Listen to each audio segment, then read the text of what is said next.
Kakyoin laid on his bed, playing Tetris. He had been practicing constantly, and now his score was so high the game could hardly keep up with it.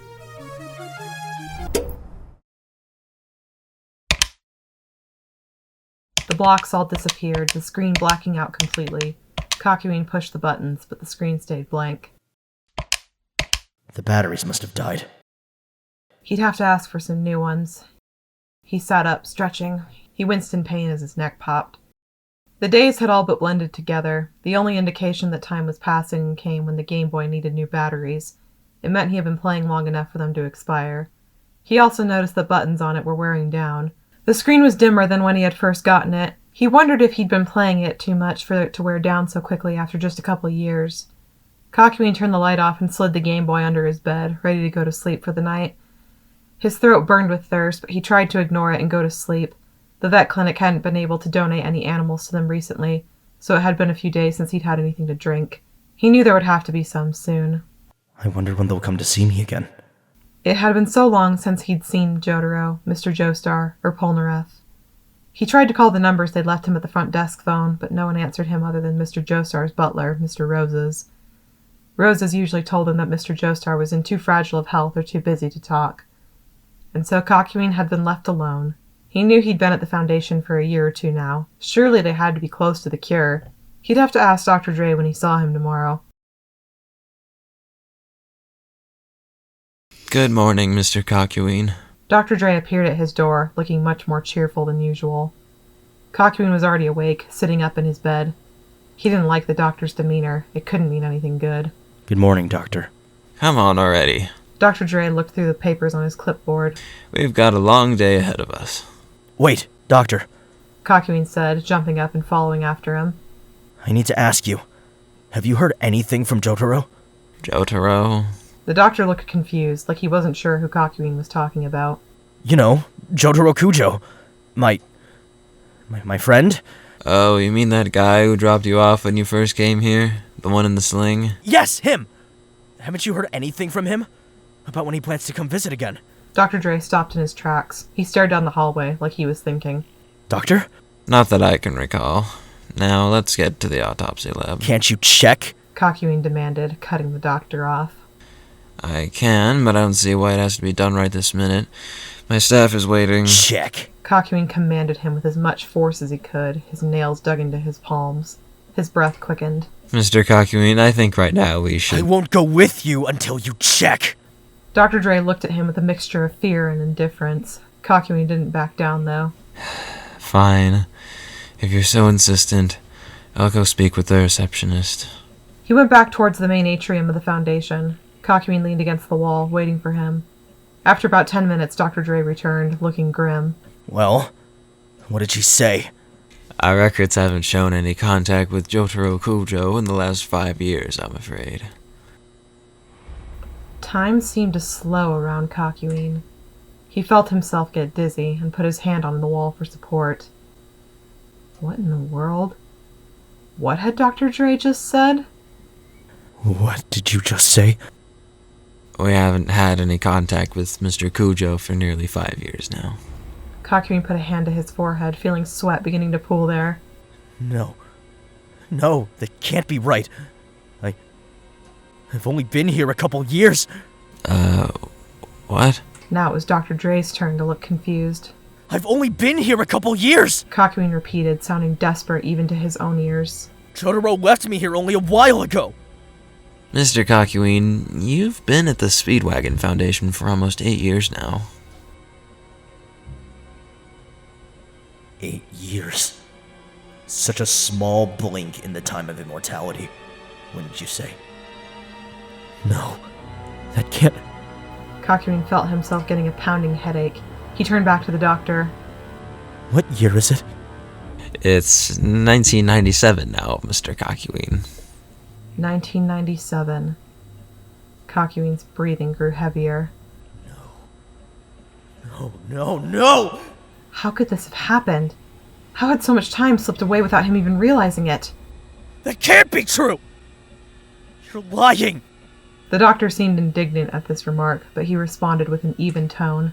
Believe what you want, but that won't change the truth.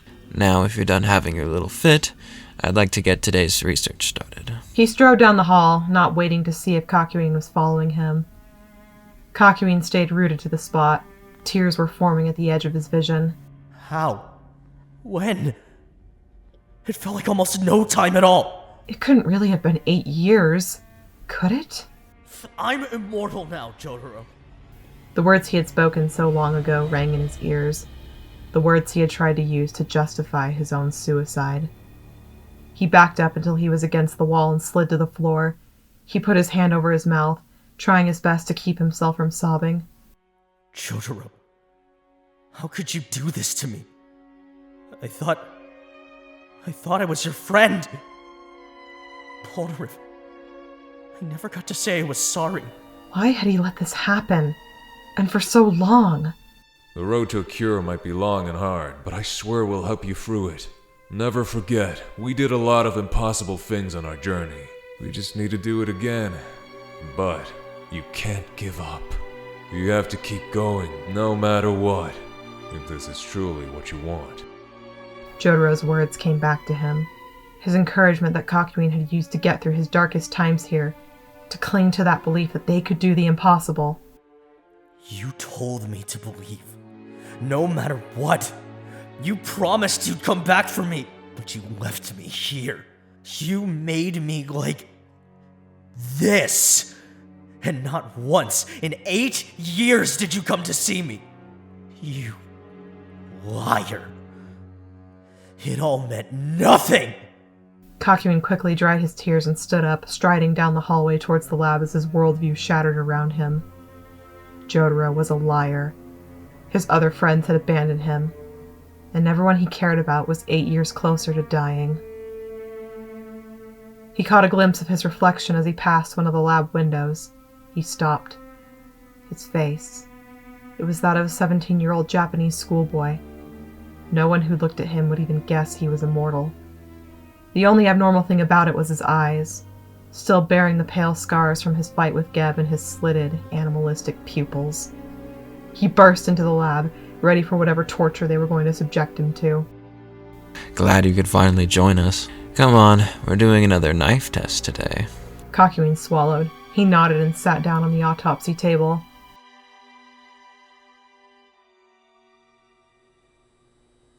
That night, Kakyoin was sweating bullets of agony on his bed. Every nerve felt like it was on fire. His limbs trembled from pain. He panted, trying to draw in as much air as he could to dispel his discomfort. Today's knife test had been the worst he'd ever experienced in all his years at the Speedwagon Foundation. They had slit his arm all the way down to the artery each time, blood spewing everywhere. His arm had healed slowly each time, but that almost made it worse, knowing that he would still be conscious enough to feel more pain later on. His neck had a large welt from where he'd been repeatedly injected, regenerating slowly. He sat there, the mental and physical turmoil becoming too much for him to bear. Tears slid silently down his face as he stared blankly, his features not even having the energy to contort for crying. He sat there for a long time, with no strength to move. Things can't go on like this. He jolted as the door was opened. It was Dr. Dre coming to deliver his dinner. Kakyoin tried to wipe his tears and assume a normal position, but the movements sent daggers of pain down his body, causing him to falter. Dr. Dre got to see his weakness, fully on display. I brought you something to drink, was all he said. Kakyoin could see a hint of a smile on his lips. You... How dare you? You're enjoying this, aren't you? You sick bastard. Thank you. Kakyoin managed to say hoarsely. He moved slowly, trying his best to hide his agony. He tried to motivate himself with the thought that eating would help him heal faster. He swung his legs over the edge of the bed. Doctor, I have to know something. Dr. Dre looked bored. How close are you to a cure? He sighed. We've been over this, Mr. Kakyoin. Your condition is a complete unknown in the world of human medicine. We're doing everything we can. That's not what I asked. Kakyoin said assertively, locking eyes with the doctor. I asked how close are you? What progress have you made? Dr. Dre looked at his clipboard, seeming unsure of how to respond. I've been here for 8 years. He pressed further. Surely, in all that time, you have to have found something. Dr. Dre stared at the floor for a long time. Kakyoin waited patiently for his reply. But he never said anything. Kakyoin wanted to laugh and cry at the same time. Of course. Why would there have been any progress? That would mean his suffering was worth something. Mr. Kakyoin, He finally spoke. it's not that we haven't seen progress. We have. We've learned so much from this research already. It's just that your disease is very challenging to treat, because by almost every definition, you are human. What? Kakyoin was broken out of his stupor. What do you mean? Everything about you is normal from a medical standpoint. Your X-ray, your MRI, your metabolism, your functions, even your reproductive capabilities. They're all that of an average boy your age. If I could think of a good analogy, it's for a similar reason humans haven't found a cure for cancer yet. From a biological stance, there is almost no difference between a cancer cell and a healthy one. Just looking at them, you couldn't tell them apart. But what is different is that one cell has lost track of its instructions, encoded in its DNA telling it when to divide. It doesn't know when to start or stop, so it multiplies uncontrollably. The only way to stop the cancer is to get rid of every cell in the body that has those faulty instructions. And targeting cells on that microscopic of a level is nearly impossible. The best we can do is remove tumors when they crop up or indiscriminately attack every part of the body with radiation, hoping that all the cancer cells die along with several normal ones. Now for you, that inability to follow instructions has made its way into every cell of your body. Your DNA, that very genetic makeup that dictates who you are, is ignoring its God-given instructions. It's following a new path laid out for it by the vampiric essence in your blood. A new path where they don't age, disintegrate in the sun, and thrive on blood from other organisms. Getting them to go back to the original human instructions has been, well, quite difficult to achieve. The vampire path has just taken a stronger hold and is directing every activity. Kakyoin's mind churned as he listened to the doctor. Despair began to claw its way into his chest. What Dr. Dre was describing was truly an impossible predicament. And if humans hadn't found a cure for cancer after all these centuries of suffering from it, what hope did he have for a condition even more deadly? Not one that could be found before everyone he cared about died. But we'll keep at it. Who knows? We might see a breakthrough one of these days. Anyway, here you go. He pulled out a small furry animal from his pocket. It was a dead rat. He tossed it into Kakyoin's lap. Drink up. He turned to leave. Kakyoin only stared at the rat. A dark feeling was starting to come over him. It was a feeling he hadn't experienced in a long, long time. He clenched his fist as red, hot, boiling anger burned its way through him. No, it wasn't anger. Something more potent. It was a mixture of exhilaration and deep despair. The feeling that nothing mattered because he was immortal, invincible. He could take his rage out on whatever unfortunate soul happened to be near him, and there was nothing that anyone could do to stop him. It was like when he had first awakened and killed that grave robber, when he had been running from the Speedwagon Foundation soldiers outside of Tokyo. The only thing that had stayed his hand from killing the soldiers back then was his desire to not draw attention to himself. But now, no such restrictions held him. You know what? I think I will drink up. He stood up, his pain forgotten. The dead rat fell to the floor. Dr. Dre seemed to notice the change in his demeanor, because he turned back and eyed Kakyoin suspiciously. Hey, what are you... Kakyoin walked slowly towards him. He smiled wickedly and bore his fangs. Kakyoin, stop. Don't try anything with me. I'll... Dr. Dre dropped his clipboard and ran towards the door. Hierophant Green lashed his coils around Dr. Dre's wrists and ankles before he could open it, stringing him up in the air. The doctor thrashed violently, trying to break free, but Hierophant held him firmly. He looked at Kakyoin, his eyes pleading for mercy. But he had never shown Kakyoin any mercy. So why would Kakyoin extend any to him now? You have no idea Kakyoin hissed softly as he drew near. how much I wanted to do this. Dr. Dre's scream was cut short as Kakyoin sank his fangs into his throat. He stabbed his fingers in his well and began drawing the doctor's moisture into his body. Instant euphoria flooded Kakyoin's senses. He hadn't tasted fresh human blood for so long he had nearly lost the memory of it. It was truly the greatest high. He couldn't believe he had once been ashamed to want to drink this. This man was beneath him, yet he had allowed him to subject Kakyoin to all manner of torture. Like the old legend of Tantalus, he had been up to his neck in what he desired most, surrounded by all these human sacks of blood. Only now had he snapped enough to drink it. This was the end Dr. Dre deserved. When the doctor's body was drained, he let out a strangled croak and went limp. He was dead. Kakyoin released his grip on him and let his corpse fall to the ground. It landed with a sickening thump. All his pain was gone. He felt ready to run a marathon. Before he could decide his next move, though, he heard a voice. Doctor, what's going on? Respond! Kakyoin looked for the source, confused. The noise was soft and cluttered with static. When he looked at the remains of Dr. Dre, he found it. A black, rectangular box with an antenna was sticking out of his scrub pockets. It was a walkie-talkie. Its dial was turned, and a panicked voice was coming from the other end. Doctor! It said much more clearly. Doctor, are you alright? Kakyoin's stomach dropped. The doctor. He must have turned it on to call for help before I grabbed him. He's not responding! Another voice came through, much quieter. Sound the alarm. Crap! Kakyoin grabbed his Game Boy, then burst out of his room and ran down the hall. He began to make his way through the maze of underground hallways. He had to find the exit before... Red alarm lights began flashing, a wailing siren coming from the PA system. Attention. The subject is running loose through the facility. He is turned and is extremely dangerous.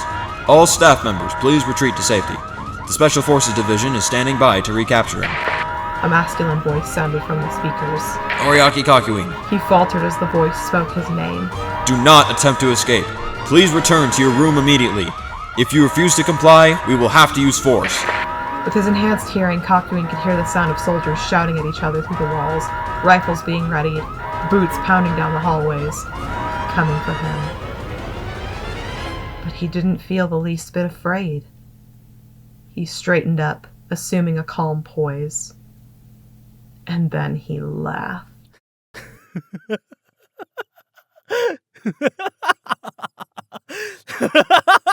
You idiots. Do you really think you can keep me here? All this time, I was free to leave whenever I wanted. I was just too soft to take the chance. Kakyoin strolled down the hall at his own pace. There was no need to rush. He turned left and made his way up the stairs. Once he got to the ground floor, he'd be able to head towards the lobby and go out the front door. He heard shouting come from both directions. Before he knew it, soldiers dressed in Speedwagon Foundation Special Forces Division uniforms surrounded him from both sides of the stairwell. Every one of them with a rifle trained on him. Don't move! The commander shouted. Put your hands in the air! Kakyoin only glared at them. Out of my way. He kept walking. Stop! If you keep bothering me, I will have to remove you all from my path. I take no pleasure in killing anyone. Now get lost. I'm warning you! Kakyoin took another step forward. Hierophant's coils appeared and began to lash out violently in every direction. It punctured the soldiers on the front line, sending their bodies flying as the tentacles moved on to their next target. Fire! The stairwell exploded with the sound of shots, everyone scrambling to get a clear shot on Kakyoin as he killed soldier after soldier. He was hit with 2 rounds. One ripped a chunk out of his shoulder and the other hit the back of his left leg. He took a knee, shielding his leg from further damage. Kakyoin screamed. screamed, releasing all his pent-up rage. Hierophant sent more soldiers flying. Another shot hit him in the right arm. Kakyoin gritted his teeth to keep himself from yelling out. He had to think of a new plan. At this rate, they would incapacitate him. Not that it would deter him forever, but he still wanted to get out of here. Kakyoin halted Hierophant's attacks. He drew all his coils together to fully assemble Hierophant's humanoid form. His stand brought its hands in front of it. A green sparkling fluid began to flow between them, connecting in the center like a bridge. Emerald Splash! Where the two streams bridged, a cascade of brilliant green shards fired. He sent them in a wide diameter around him, hitting any remaining soldiers. The soldiers' chests were gashed and torn as the emeralds pierced them. Those who were hit collapsed while others dove for cover.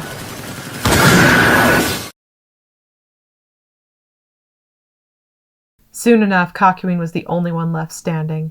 He moved slowly as his leg healed, trying to not cause more pain to himself. As he stepped over the soldiers, he noticed one who was still moving. He was on his stomach, bleeding from several wounds.